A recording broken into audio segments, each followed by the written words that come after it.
Hello students, welcome to Daksh academy Ladwa. बच्चों, आज हम रेशियो एंड प्रोपोर्शन में जो आय व्यय और बचत से संबंधित क्वेश्चंस होते हैं उनको आज हम डिस्कस करेंगे। So let's start. देखिए बच्चों, फर्स्ट क्वेश्चन है बहुत इंपॉर्टेंट। ए और बी की मासिक आय का अनुपात 4:3 है तथा उनके मासिक व्ययों यानी कि खर्चों का जो अनुपात है बच्चों वो 3:2 है।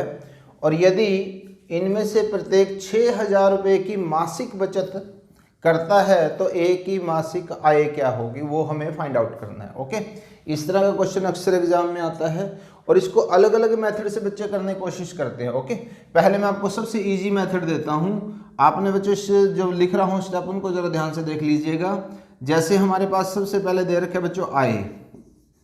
ओके, आय जो अनुपात दिया गया बच्चों वो ए और बी में ये अनुपात दिया गया है, वो कितना है बच्चों 4:3 है हमारे पास। उसके बाद आपने क्या लिखना है बच्चों, यहाँ पे खर्च यानी कि जो व्यय है वो लिख देना है। यहाँ पे उसका अनुपात लिख दीजिएगा 3:2। ध्यान से समझ लीजिएगा। और इसके बाद बच्चों यहाँ पे आपने लिखना है बचत। ओके, क्या लिखना है बच्चों यहाँ पे बचत। बचत कितनी है, ए 6,000 करता है और बी भी 6,000 रुपये करता है। ओके, पहली लाइन में क्या लिखना है बच्चों, आय लिखनी है। दूसरे में क्या लिखना है, व्यय यानी कि खर्च लिखना है। और तीसरे में क्या लिखना है बच्चों, हमने बचत लिखनी है। अब जो स्टेप आगे ध्यान से देख लीजिएगा। सबसे पहले तो जो ये वाले हैं ना अनुपात, इनका आप डिफरेंस निकालिएगा इस तरह से मल्टीप्लाई करने के बाद। ओके, 4 2 कितने होते हैं बच्चों 8 होते हैं। 3 3 कितने होते हैं 9। 9 में से 8 गया बच्चों कितना आता है 1 आता है। क्लियर है बच्चों, ध्यान से देख लिया जरा। 3 3 9, 4 2 8, दोनों का डिफरेंस कितना आता है बच्चों 1 आता है। अब इसके बाद आपने क्या करना बच्चों, सेम इसी तरह से इनको भी क्रॉस में मल्टीप्लाई करके और इनका डिफरेंस निकालना है। ओके, तो यहाँ से बच्चों देख रहे होंगे आप 6 3 18 होते हैं 18,000। 6 दूनी कितने होते हैं 12,000। माइनस करेंगे तो बच्चों कितना आएगा ये 6,000। ओके, डिफरेंस लेना है। और ये किसके इक्वल आएगा बच्चों, यहाँ पे देखिएगा एक यूनिट किसके इक्वल होगी 6,000 की इक्वल होगी। अब देखिए हमें जो निकालना है, जो निकालने का मतलब क्या, जो हमें आय निकालनी है किसकी निकालनी है बच्चों, ए की निकालनी है। तो ए किसके इक्वल है, यहाँ पे 4 यूनिट में जाएगा तो आपने बच्चों इसको 4 से मल्टीप्लाई कर देना है, यानी कि 24,000 ए की मासिक आय आ जाएगी। इसी तरह से अगर हमें बी की फाइंड आउट करनी है बच्चों तो हम इसको 3 से मल्टीप्लाई करेंगे तो कितना हो जाएगा बच्चों, ये 18,000 रुपये हो जाएगा। देखिएगा बहुत आसान है। अब एक बात का इसमें ध्यान रखना, जब आप इस अप्लाई करते हैं इस मेथड को तो जो चीज़ फाइंड आउट करनी है उसको आप फर्स्ट लाइन में लिखेंगे। आय फाइंड आउट करनी है तो आय को लिखेंगे और अगर खर्च फाइंड आउट करना होगा तो खर्च को लिखेंगे। समझ पा रहे हैं इस पॉइंट को। तो यहाँ से जरा एक बार इसको रिवाइज कर लेते हैं हम। हमें क्या करना है बच्चों, सबसे पहले तो इनका डिफरेंस यहाँ पे लिखना है। फिर हमने बच्चों इनको मल्टीप्लाई करने के बाद इनका डिफरेंस यहाँ पे लिखना है और इसको एक यूनिट में कन्वर्ट करेंगे। फिर जो भी निकालना है, जैसे ए की निकालनी है आय या बी की निकालनी है, उसको हम इस तरह से मल्टीप्लाई करके आंसर आ जाएगा। ओके, ये बहुत अच्छा मेथड है। एक इसके साथ साथ दूसरा मेथड मैं आपको और समझा देता हूँ। ओके, तो आप देखिएगा बच्चों यहाँ पे ये 4 और 3 है। कई बार बच्चे क्या करते हैं, इसको 4x और इसको 3x, ध्यान से समझ लें। हम इस तरह से भी इसको ले सकते हैं 4x और 3x, यानी कि ये ए की इनकम हो गई और ये बच्चों बी की इनकम हो गई। अब देखिएगा अगर हम इनकम में से बचत निकाल देते हैं बच्चों, इनकम में से बचत निकाल देते हैं तो हमारे पास क्या आता है, खर्च आता है। इसी तरह से 3x में से भी 6,000 माइनस कर देंगे तो ये क्या आ गया बच्चों, बी का खर्च आ गया और ये ए का खर्च आ गया। और इन दोनों की जो रेशो दे रखी है बच्चों वो दे रखी है 3/2, क्योंकि आप जानते हैं रेशो को हम कभी भी भिन्न में कन्वर्ट कर सकते हैं। अब क्या करेंगे बच्चों, आप इसको क्रॉस मल्टीप्लाई करेंगे। तो जब आप इसको क्रॉस मल्टीप्लाई करते हैं तो 8x और यहाँ से कितना आ जाएगा बच्चों 12,000। और इसी तरह से यहाँ से करेंगे तो 9x और माइनस में करेंगे तो बच्चों कितना आ जाएगा 18,000। ओके, यहाँ से हम इस 8 को इधर लेके जाएंगे, इसको यहाँ से लेके जाएंगे तो x की जो वैल्यू है बच्चों वो 6,000 आ जाएगी हमारे पास। ठीक है, अब जो ए की इनकम है वो कितनी है बच्चों, यहाँ पे 4x है। तो आप क्या करोगे, इसको 4 से मल्टीप्लाई कर दोगे तो इस तरह से 24,000 आपके पास आ जाएगा। और 3x की अगर हम बात करें जो बी की इनकम है तो वो 18,000 रुपये आ जाएगी आपके पास। Is that clear. तो आप इन दोनों मेथड्स में से जो भी आपको ईजी लगे उसको आप कर सकते हैं, but I will recommend to this.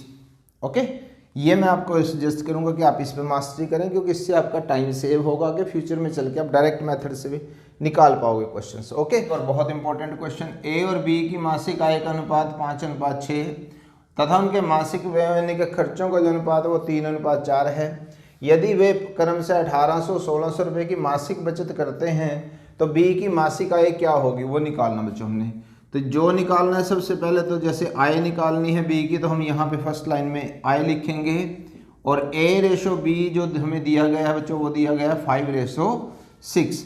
इसी तरह से जो खर्च का है बच्चों रेशो वो कितना है हमारे पास, खर्च का रेशो 3:4 है।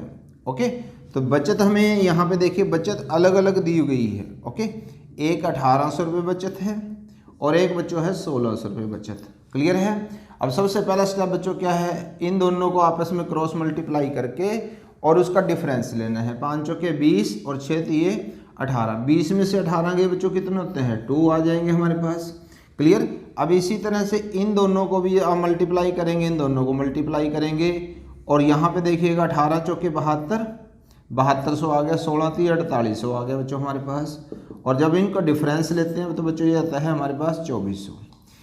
इनको भी क्रॉस मल्टीप्लाई करके डिफरेंस लेना है और इनको भी क्रॉस मल्टीप्लाई करके डिफरेंस लेना है। अब देखिएगा यहाँ पे 2 यूनिट किसके इक्वल आई है बच्चों, यहाँ पे 2400 के इक्वल है, तो 1 यूनिट किसके इक्वल हो जाएगी, 1200 के इक्वल हो जाएगी। अब जो भी आपसे पूछा गया है, जैसे इसमें बी पूछा गया है तो बी का आप निकाल लीजिएगा, यानी कि इसको 6 से मल्टीप्लाई कर दीजिएगा तो कितना आ जाएगा बच्चों, 7200 आ जाएगा। और दूसरी बात आप देखिएगा यहाँ पे बी की मासिक आय पूछी गई है बच्चों, तो ये मासिक आय है। क्या है बच्चों, ये मासिक आय है।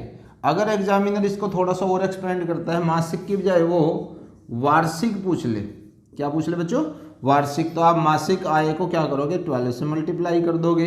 समझ पा रहे हो उस बात को, क्लियर है। तो ये 86,400 आ जाएगा। तो ये जो आय आई बच्चों ये कौन सी आय आई है, वार्षिक आय है। तो मासिक भी पूछ सकते हैं आपसे, वार्षिक भी पूछ सकते हैं, जैसा क्वेश्चन होगा उसी का अकॉर्डिंग स्टेटमेंट को समझ के आप आंसर कर सकते हैं। कुछ और क्वेश्चन डिस्कस करते हैं। देखिए बच्चों एक और बहुत इंपॉर्टेंट क्वेश्चन, ए और बी की मासिक आय का अनुपात बच्चों दिया गया है 2:1 तथा उनके मासिक खर्चों का अनुपात दिया गया है 5:3। यदि वे 4:1 के अनुपात में बचत करते हैं और उनकी कुल मासिक बचत 5000 रुपये है तो ए की मासिक आय क्या होगी। बच्चों इस क्वेश्चन में और पहले 2 क्वेश्चनों में क्या फर्क है वो देख लीजिएगा। इसमें यहाँ पे बचत का अनुपात दिया गया है, ना कि आपको बचत कही गई है कि इतने रुपए वो बचत करते हैं। तो हम क्या करेंगे बच्चों, इसमें सबसे पहले उनकी बचत निकालेंगे। ओके, अब देखिएगा ए की जो बचत है वो कितनी है, 4 के अनुपात में, और बी की जो बचत है वो कितनी है, 1 के अनुपात में है। और कुल बचत बच्चों आती है कितनी है, 5000। ओके, तो पहले हम 5000 को इनमें डिवाइड करेंगे तो अनुपाती योग कितना बच्चे बनेगा बच्चों, यहाँ से 5 आ जाएगा। अब देखिएगा 5 किसके इक्विवेलेंट है, 5000 के, तो 1 किसके इक्विवेलेंट हो जाएगा बच्चों, यहाँ से देखिएगा 1000 के, यानी कि 1 यूनिट किसके बराबर आई बच्चों, यहाँ से 1000। तो जो ए की बचत है वो कितनी होगी बच्चों, यहाँ से 4000, और जो बी की बचत है वो कितनी होगी बच्चों, यहाँ से 1000। क्लियर है। अब ये क्वेश्चन पहले क्वेश्चनों की तरह ही आ जाएगा। सबसे पहले तो बच्चों हम आय लिखेंगे, यहाँ पे A/B आएगी, और A/B कितने बच्चों, यहाँ पे 2:1। उसके बाद जो खर्च है यानी कि जो व्यय है वो लिखेंगे, और वो कितना बच्चों, 5:3 है। और ए की बचत कितनी है बच्चों, यहाँ से देखिएगा 4000, और बी की बचत कितनी है 1000। तो ये बचत हो गई। क्लियर है। बिल्कुल पहले की तरह ही इन दोनों का मल्टीप्लाई करने के बाद डिफरेंस निकालेंगे। 3 दूनी 6, 5 एकम 5, तो 6 में से 5 के बच्चों कितना होता है 1। और इसी तरह से इनको क्रॉस मल्टीप्लाई करेंगे और यहाँ से 4 दिए कितने होंगे बच्चों, यहाँ से 12, सो 12000 आ गया। 5 एकम 5, 5000 आ गया यहाँ से। तो कितना है बच्चों, 7000 इक्वल आ गया है, यानी कि 1 यूनिट किसके इक्वल हो गई बच्चों, 7000 के इक्वल हो गई। अब आपसे पूछा गया है बच्चों ए की मासिक आय पूछी गई है, और ए का यहाँ से रेशो में कितना है बच्चों, शेयर 2 है। तो 1 यूनिट अगर 7 के इक्वल है तो 2 यूनिट किसके इक्वल हो जाएंगे बच्चों, 14000 के। तो ये जो 14000 आई बच्चों, ये ए की मासिक इनकम आ गई है, मासिक आय आ गई। Okay, clear. आई होप यहाँ तक बच्चों ध्यान से समझ लीजिएगा।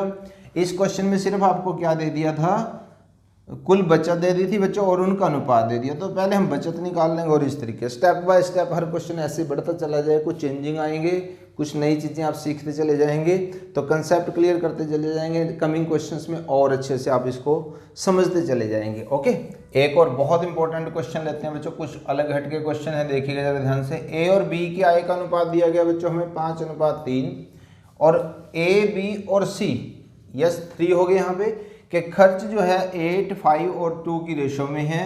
यदि सी का जो खर्च है बच्चों वो 2000 है और बी की जो बचत है वो 700 रुपये है, तो ए की बचत कितनी होगी। देखिएगा डिफरेंट क्वेश्चन है, हमें जो आय का अनुपात दिया गया वो 2 में दिया गया है, जो खर्च है वो 3 में दिया गया है, सी का खर्च अलग से दिया गया है, बी की बचत अलग से दी गई है और निकालनी हमें ए की बचत है। ओके, स्टेप बाय स्टेप देखते हैं बच्चों। इसमें सबसे पहले तो हम देखते हैं इसमें जो आय का अनुपात दिया गया है वो बच्चों दिया गया है A/B। कितना बच्चों वो 5/3। समझ पा रहे इस पॉइंट को, ये तो हमने आय लिख दिया यहाँ पे। अब इसी तरह से जो खर्च है ए का, बी का और सी का, जो उनकी रेशो है दी गई है बच्चों कितनी है 8, 5 और 2, ये उनका अनुपात दिया गया है। क्लियर। यहाँ से बच्चों एक बात ध्यान रखनी है आपने, जो सी का खर्च दिया गया है वो दिया गया बच्चों हमारे पास 2000, तो इसका मतलब जो 2 यूनिट है वो किसके कुल होगी बच्चों, यहाँ से 2000 के कुल होगी, और 1 यूनिट किसके कुल आ जाएगी बच्चों, यहाँ से 1000 के कुल आ जाएगी।